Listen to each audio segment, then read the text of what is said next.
Terence Crawford. Why Terence Crawford? I don't think he's as good as people say he is. I mean, you could debate me on that. I think I'm a better fighter. I'm a boxer. I don't give a fight him. I'll beat the shit out of him. I feel like in my heart. Terence Crawford fired back at Ryan Garcia, challenging his doubts about Crawford being a worthy opponent. I would love to fight you. I feel like I would literally beat the shit out of you. You're a good fighter, but I don't think you've ever fought somebody with talent and explosiveness and power. Crawford's not no, he ain't like that, bro. Terence Crawford is an overhyped bum, bro. I'm sorry. Somebody got to say it. You're an overhyped bum, bro. I'm looking at the camera right now. You suck, bro. Ryan Garcia has been calling out Terence Crawford for quite some time, even before his bout with Devin Haney. However, Crawford has remained mostly silent in response. Garcia, taking a jab, claimed Crawford was overrated, suggesting his lack of interest spoke volumes. I'm in my prime. He didn't look good his last fight. I can fight him at 154 if he wants it. So you truly think that Terence Crawford's overrated? I do. Well, he's never lost, but you think he doesn't have any quality wins? I don't think he's ever fought a generational talent ever in his life. Wow, and you're that guy. Of course. You think you're the first guy to give Terence Crawford his first loss? Ryan Garcia's harsh comments have been circulating online, prompting Terence Crawford to finally respond. Garcia claimed that Crawford has never faced an opponent with true power, which, according to him, is why the undefeated champion wouldn't know how to handle someone like him. Fighter, but kind of basic. Errol Spence Jr. came off a crash. Don't think he's that good. Have you fought anybody with one-punch knockout power? No. So, I feel like Bud Crawford is over. During a live show on X Spaces, Ryan Garcia boldly called out Terence Crawford. While Crawford addressed the crowd with confidence, Garcia seized the moment, claiming that a fight with him would bring Crawford the biggest payday of his career. Garcia didn't hold back, labeling Crawford as boring and suggesting the undefeated champion had nothing left to offer. It was a daring move to challenge one of boxing's best. And I would actually fight him. There's a difference. I would actually fight him. Now, if he doesn't want it, that's not my fault. If he doesn't think it's a match, that ain't my fault. He's not a draw. He doesn't bring anything to the table. He's boring as, but I would probably give him the biggest payday of his life. Ryan Garcia has spent considerable time targeting Terence Crawford, a fighter with an impeccable record of 41-0, including 31 knockouts. Crawford's dominance spans 3 weight divisions: the lightweight WBO title, the light welterweight division where he became the undisputed champion holding all 4 major belts, WBC, WBA, WBO, and IBF, and the welterweight division, where in 2023, he unified the WBC, WBA, IBF, and WBO titles. His achievements have solidified his legacy as one of the greatest pound-for-pound boxers in history. Brian "Bomac" McIntyre, Crawford's longtime trainer and strategist, weighed in on the prospect of a fight between Crawford and Garcia. McIntyre dismissed the matchup, asserting that Crawford could easily handle Garcia, even in his sleep. He described the potential fight as one-way traffic, emphasizing that not all money is good money. According to McIntyre, despite the financial incentives, the fight wouldn't be competitive enough to be worth pursuing. Despite Garcia's criticisms, Crawford has maintained his reputation for grace and power. Recently, in response to a tweet by Garcia about the state of the boxing business, Crawford surprised fans with his agreement. Acknowledging the need for change, Crawford tweeted, "I couldn't agree more, Ryan Garcia. The system we had isn't going to fix this. We have to think differently. Look at every other sport building empires and doing it right. Us fighters need to come together. We can fight in the ring but work together for our sport and families." Additionally, Crawford reacted with respect to Garcia's openness about his personal life after Garcia faced scrutiny for drinking and smoking before his fight with Devin Haney. Crawford commended Garcia's transparency, praising his courage to live authentically despite being under the public eye. This mutual acknowledgement shows a rare moment of camaraderie between 2 fighters amidst the ongoing tension. His own truth.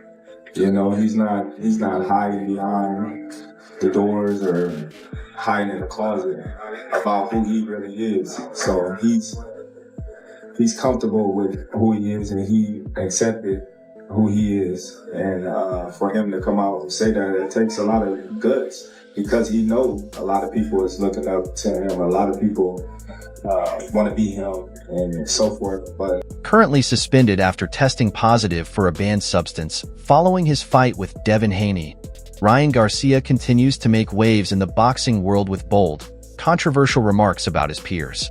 His latest target is none other than Terence Crawford, who is eyeing a potential showdown with Canelo Alvarez in 2025, a fight yet to be confirmed. Garcia, in a pointed message directed at Crawford, stated, "I already called him out. I think he's just trying to get a fight with Canelo Alvarez, but I don't think that's going to happen." He went on to taunt Crawford, claiming the undefeated champion hasn't faced someone with knockout power like his. Garcia hinted at a potential fight, emphasizing that if Crawford agreed, it would undoubtedly be his most lucrative payday. However, Garcia questioned whether Crawford would take the challenge, adding, "I'd love to fight him, but I don't think he's as good as people say. I'd give him a beating." Garcia also labeled Crawford as overhyped, expressing frustration that despite Crawford's flawless record and numerous world titles, he hasn't faced enough top-tier opponents in Garcia's eyes. The comments have only added fuel to an already heated rivalry, further dividing opinions in the boxing community. You're overhyped, bum, bro. I'm looking at the camera right now.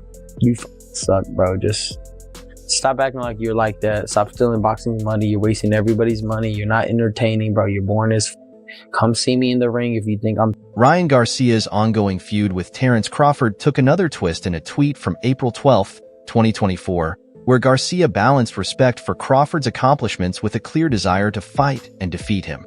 This kind of trash talk isn't new for Garcia, who has been targeting Crawford since before his fight with Devin Haney. Garcia's career, marred by controversies such as his suspension for a failed drug test, has been characterized by heated exchanges and relentless call-outs aimed at stirring up rivalries, especially with Crawford. Despite Crawford focusing on other challengers, Garcia's provocations persist. In a tweet, Garcia stated, "I respect Crawford and what he's achieved, but I still want to kick his expletive." Crawford eventually responded to similar accusations on September 20th, 2024, defending himself against claims that he had only fought lower-tier opponents. Crawford tweeted, "I've done a lot while people say I fought bums. Haters will hate, but my name will forever be stamped in the history books." He also reflected on the trend of fighters seeking attention through social media rather than genuine competition, writing, "I try to stay cool, but nowadays, people do stuff for attention and likes." Crawford's most recent fight took place on August 3, 2024, against Israel Madoff, where he won via majority decision with scores of 116-112, 115-113, and 115-113. This victory earned him a fourth world title in as many weight classes, solidifying his status as a four-division world champion. Despite some challenges in the middle rounds, Crawford's tactical sharpness helped him secure the win, even at 37 years old. However, the fight marked the first time since 2016 that Crawford had to go the distance, sparking questions about his power at higher weight classes. Financially, the Crawford-Madoff bout underperformed, reportedly losing over $10 million in pay-per-view revenue, highlighting the difficulties of promoting global boxing events. Boxing analyst Jeff Mayweather commented on Crawford's performance, noting that his punches lacked the same impact at higher weight divisions. Still, Mayweather expressed optimism about Crawford's chances against Canelo Alvarez, emphasizing that taking risks is part of achieving greatness. Critics like Chaz Theobald have also weighed in, pointing out that Crawford's physical advantages often gave him an edge in lighter weight classes. Theobald argued that Crawford's welterweight opponents, like Kell Brook and Sean Porter, were either past their prime or nearing retirement, which diminished the competitiveness of his matchups. As the debate around his legacy continues, Crawford remains steadfast in his focus, with future megafights, including a potential clash with Canelo, keeping fans eager to see what's next for the champion. Meanwhile, Garcia's relentless provocations ensure that the drama surrounding these two fighters shows no signs of slowing down. Crawford, when he fought at the lower weight classes, he was definitely weight bullying. He was huge. He's not just talented, skillful, he was bigger than everybody. So, pause. So you know that he was going to dominate everybody there. All right, everybody up to 140. Now, 147 wasn't fighting much. Kell Brook, over the hill. Sean Porter, 1 foot out. And if you think that Errol Spence fight was the best Errol Spence you ever seen, you're fooling yourself just to give love for that fight. A lot of people aren't saying what we all really know. Errol Spence washed, bruh. That Errol Spence that showed up against Crawford was washed. If you want to keep it real, it is what JIS Theobald, while praising Terence Crawford as one of the greatest fighters in boxing history, acknowledged that Ryan Garcia had a valid point in some of his criticisms. Theobald remarked that this issue highlights a broader trend in modern boxing, where fighters often struggle to compile a consistent record of high-quality victories. He further noted that even Ryan Garcia's most celebrated win, his bout against Devin Haney, was not without controversy. The circumstances surrounding the fight, including Garcia's pre-fight conduct and the ongoing disputes, cast a shadow over what could have been a defining career moment. This, according to Theobald, reflects the challenges of maintaining both legitimacy and legacy in the ever-evolving boxing landscape. Bud Crawford is one of the greatest fighters of all time. But Ryan's right. Now, let me tell you why he's right. Because that's what fighters do today. That's the culture today. You want to know how I know? Ryan Garcia, what's your best win? Devin Haney, you pop fostering. You get what I'm saying? The one, you got an asterisk by your one great win. And that's Devin Haney, you pop fostering. You get what I'm coming? JIS Theobald expanded on the criticisms Ryan Garcia has leveled against Terence Crawford, explaining how they reflect a broader issue within modern boxing. He admitted that Crawford's career, despite its undeniable greatness, leaves room for logical criticism due to the caliber of opposition he has faced. This, Theobald argued, allows fighters like Garcia to build a case against Crawford's legacy, even if it doesn't diminish his overall achievements. Theobald highlighted a recurring theme in today's boxing environment. Many fighters' best victories come with lingering question marks. He remarked, "Asterisk, that's what we're trying to change in this war room." Ryan Garcia can look at Terence Crawford's career and make a logical case. You don't want to give people that. Asterisk. He then compared Crawford's career to those of legends like Sugar Ray Robinson, Muhammad Ali, and Floyd Mayweather. Theobald noted that these fighters consistently faced the best of their eras, leaving little room for doubt about their greatness. Even Mayweather, often criticized for his strategic matchmaking later in his career, took on nearly everyone during his prime, solidifying his legacy.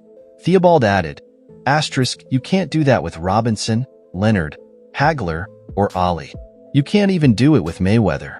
At the end of the day, he fought them all, bro." Asterisk. Meanwhile, Ryan Garcia, despite his 1-year suspension for failing a drug test, remains a central figure in boxing and is already plotting a 2025 return.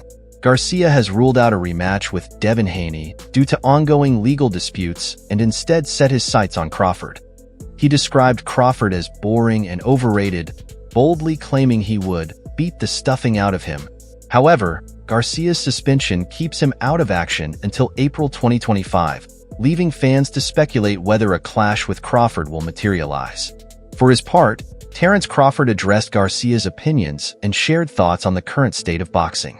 While refraining from responding directly to Garcia's provocations, Crawford hinted at the need for significant changes within the sport. He suggested a shift in how boxing operates may be on the horizon, acknowledging that the system could benefit from modernization to address some of the criticisms it faces. It's a lot of things that I could say right now that I'm not going to say, but there's a change that need to be made in the sport of boxing. And I think that change is coming. Terence Crawford has been actively pursuing a high-profile showdown with Canelo Alvarez, eyeing it as both a legacy-defining opportunity and a lucrative payday. Coming off dominant victories over Errol Spence Jr. and Israel Madoff, Crawford views a fight with Canelo as the perfect way to cement his status in boxing history while significantly increasing his earnings. However, negotiations have stalled due to financial disagreements. Canelo's team has set steep financial demands for the fight, and the terms have become a major obstacle in moving discussions forward. Canelo Alvarez has also voiced his dissatisfaction with how Turki Alik approached him regarding the potential matchup. Canelo made it clear that his career achievements are entirely his own and not the result of anyone else's influence. He emphasized that he now has the freedom to make decisions independently and that any collaboration would have to align with his terms, not those dictated by others. This firm stance has added another layer of complexity to an already challenging negotiation process. Turkey is this. Yesterday, they text me. They text me and say, we can talk about the fight in February with Crawford. Yeah. They text me yesterday and I say, look, I'm not gonna talk about any other fight. I'm focused 100% on this fight. Look, I don't like the way he talk and I'm not in this position because of any. I'm in this position. If he wants to work with me, it's in my way, not in their way. What was I don't he? need it. What didn't you like about how he approached? Like what was? It's not the way to approach. It's not the way to approach to me. Look, I respect everybody and I respect Turkey, but look, if he wants to work with me, it need to be. Despite Terence Crawford's strong interest in securing a mega fight with Canelo Alvarez, the bout's feasibility remains in doubt due to Canelo's high financial demands. Boxing analyst Eric Roman weighed in on the potential matchup, noting that while Israel Madoff's unconventional style posed unique challenges for Crawford, a fight against Canelo might offer different opportunities due to Canelo's more traditional approach. Roman was careful to clarify that this doesn't mean Crawford would dominate Canelo. Instead, he emphasized that such a fight would likely be highly competitive, showcasing the contrasting styles and skills of both fighters. Roman added, an easy win for Crawford is unlikely, but a matchup between these two champions would undoubtedly be a closely contested and incredibly entertaining event. The prospect of this clash has generated significant excitement among fans, even as the financial hurdles continue to loom over the negotiations. In regards to phenomenal. Best switch hitter since Marvin Hagler. Yes. We tried to promote that fight, and he had a choice like we all do, and he chose to do what he needed to do, and he was successful with it. Absolutely a tactical, serious, mentally strong, and definitely can be around as long as he wants to. Yeah. Badass. Yeah, he's a bad man. And there's a good crop of people like Bernard Hopkins analyzed Ryan Garcia's approach in the ring, offering insights on how Garcia could effectively utilize his skills during a fight. Hopkins drew an interesting comparison, likening Ryan to a squirrel, urging him to stay focused, keep his head down, and remain vigilant instead of getting distracted after making a move. Hopkins elaborated on how he envisioned the fight unfolding, emphasizing the importance of Ryan playing to his strengths. He advised Garcia to maximize his speed and reach while staying outside his opponent's range. Don't admire your work, Ryan. Don't be the mouse looking for something with your head up. Keep it down. Stay sharp, Hopkins said. He continued to praise Garcia's natural attributes, emphasizing the need for him to remain grounded and confident while in the ring. Hopkins pointed out that when Ryan exudes confidence, it can unsettle his opponents, forcing them into mistakes. However, he also warned Garcia about the dangers of overconfidence, recounting instances where fighters believed they were in control, only for Ryan to exploit their false sense of security. Hopkins highlighted how Ryan's ability to capitalize on his opponent's lapses in judgment has been one of his defining strengths, reinforcing the importance of staying alert and tactically disciplined during any matchup. Ryan, when he said he's going to box him, he's not going to get into his emotions and try to show bravo like he's getting to a shootout. Both fighters bring unique strengths to the table, sparking debate over whether Ryan Garcia's speed and explosiveness could overcome Terence Crawford's technical brilliance and seasoned experience. Ryan's youth and power give him a dynamic edge, allowing him to strike quickly and unpredictably. On the other hand, Crawford's adaptability and tactical acumen make him one of the most versatile fighters in the sport, capable of neutralizing aggressive opponents. What do you think? Can Ryan's energy and flair outmatch Crawford's precision and composure in the ring? Share your thoughts in the comments below, and don't forget to like this video and subscribe for the latest updates on all things fighting.